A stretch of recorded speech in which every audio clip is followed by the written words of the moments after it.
This world is connected. Our lives are bound by thousands of connected invisible threads. And today I want to talk about one such thread, the purple thread of gender equality. But before that, let's start with a quick exercise. I want all of you to close your eyes for a second and say out aloud what comes to your mind when you hear the words gender equality. Well, snap, snap, the second is over. Let me share with you some of the common answers I've gotten when I asked this question in informal settings. These answers were women, feminist, and full marks to the brand manager of this scheme, but Beti Bachao, Beti Padhao also had top-notch recall. But hearing these answers made me wonder that, hello, where are the men? When we talk about gender equality, we only focus on women. Are men not a gender?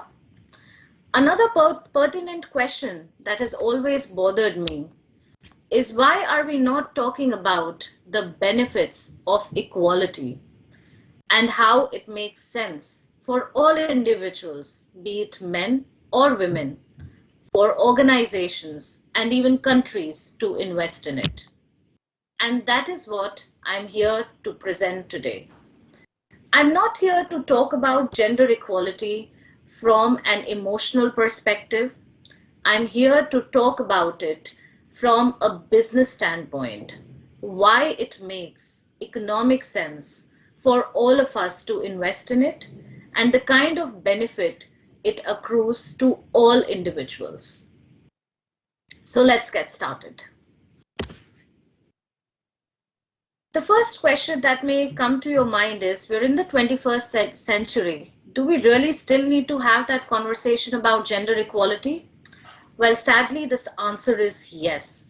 There is still a gaping gap when it comes to opportunities being presented to men and women. After all, look at the statistics. Less than 3% CEOs in India are women. India ranks as low as 140 out of 156 nations on the Global Gender Gap Index. So why bother about equality? Of course, it is the right thing to do, but what beyond that? This is where the business case for it comes into play.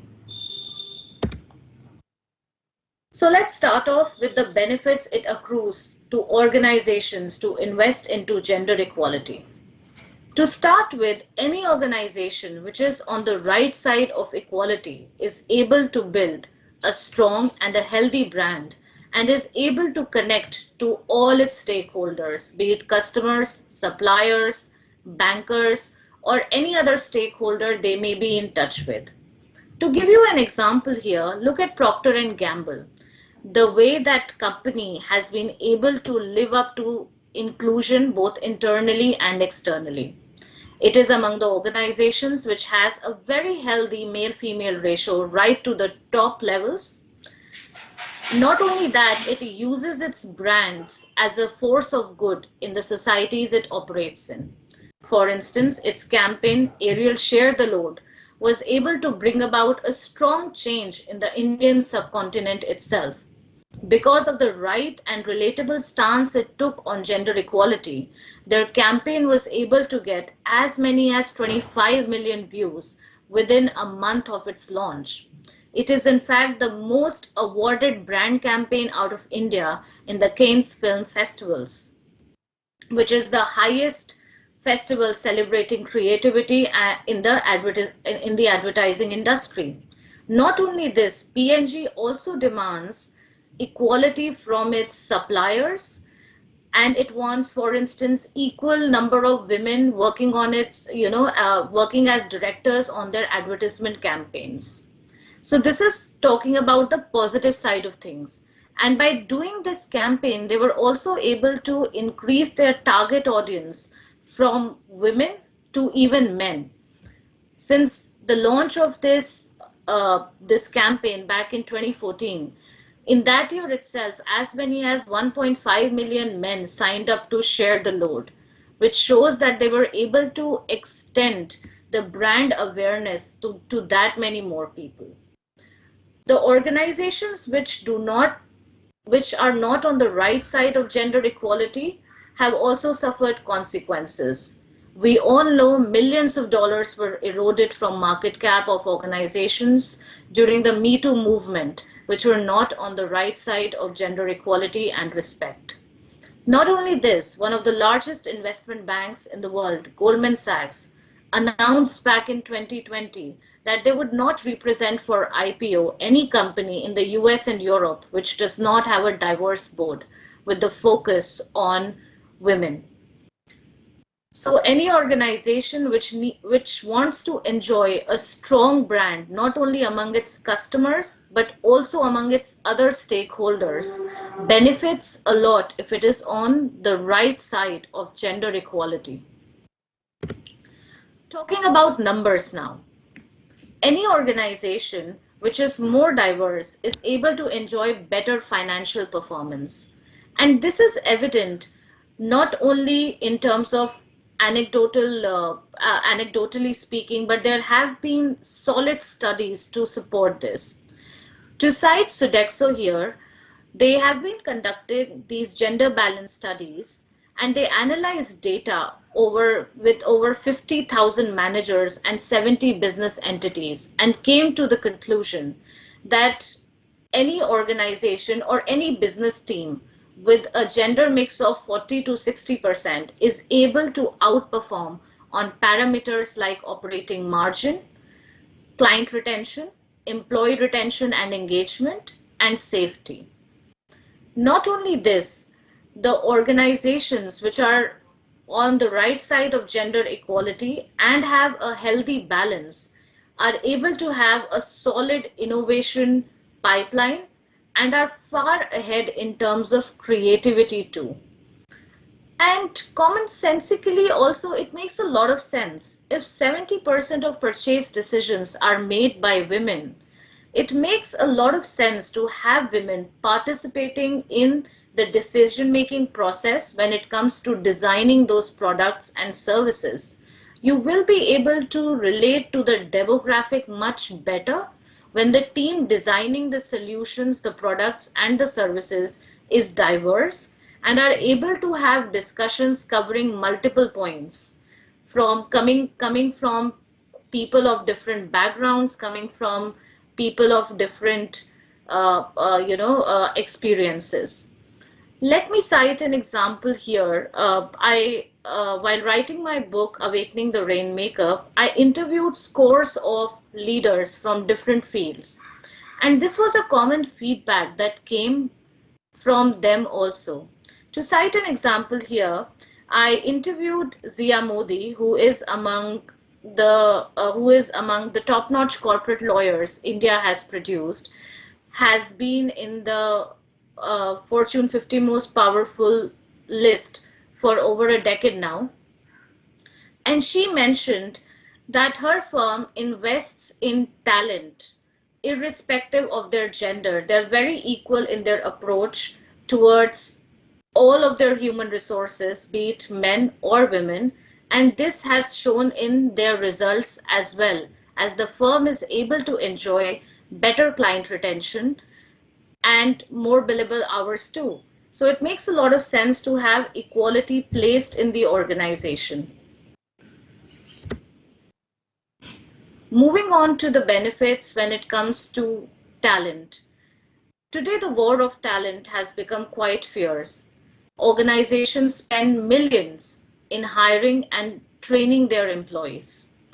And it is an often repeated fact when people say, it's not that your clients come first, your employees come first. Because if your employees are happy, they are the ones who are going to serve the customers.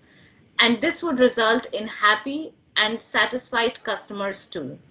So as a starting point, it makes a lot of sense to be having a broad funnel of talent when you're scouting the market for your roles. And as an inclusive organization, you're able to get a better talent pipeline.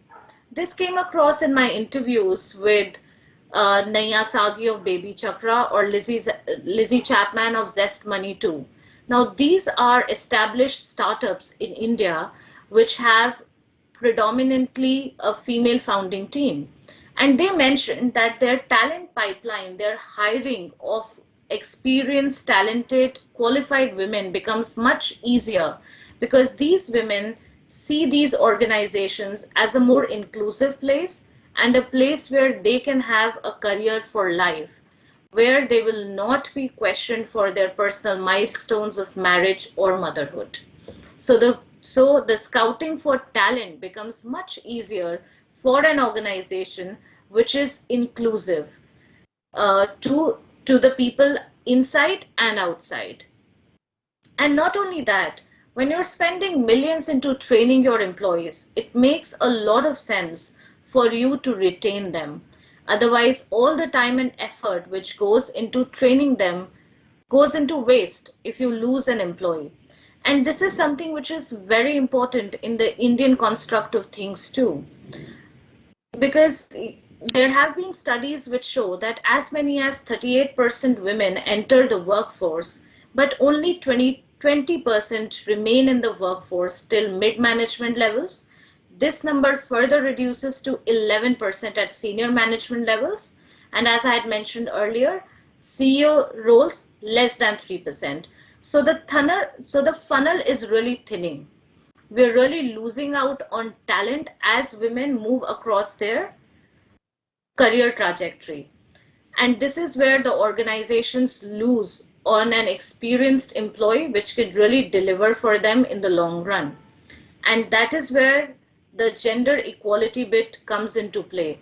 An organization which is equally invested into all of its employees, is merit-led, is able to retain the talent that they bring into the organization. Having these bespoke conversations with your employees, giving them the flexibility, can really go a long way in retaining them. And lastly, any organization which is focused on equally valuing its employees, giving them equal opportunities, has a merit-led culture to start with, because they are going to evaluate all their employees on equal footing using objective goals, using objective key performance indicators and key responsibility areas. So as fresh talent, when you're evaluating any organization or when you're switching jobs for any organization, any company which has a healthy mix of employees throughout their corporate funnel, be it entry level, mid management, or leadership levels, you will see that such an organization also has very clearly defined and objective performance evaluation systems. One will have a very clear path when it comes to pursuing your career in such an organization. You will not feel that you have to, justify yourself extra for the gender you are or for the personal milestones that you may be experienced, maybe marriage or parenthood. So such organizations are able to attract better talent, and once they have the talent in, they're able to retain that talent in as well.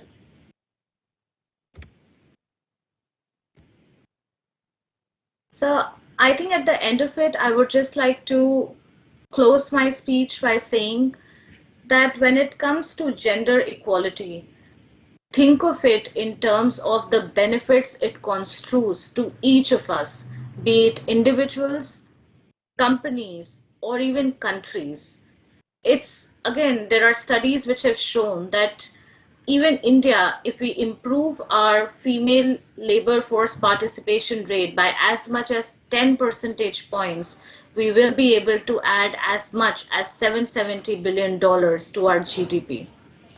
So just imagine when we have more and more women given equal opportunities, we build we build an equal nation, and we build a nation which is going to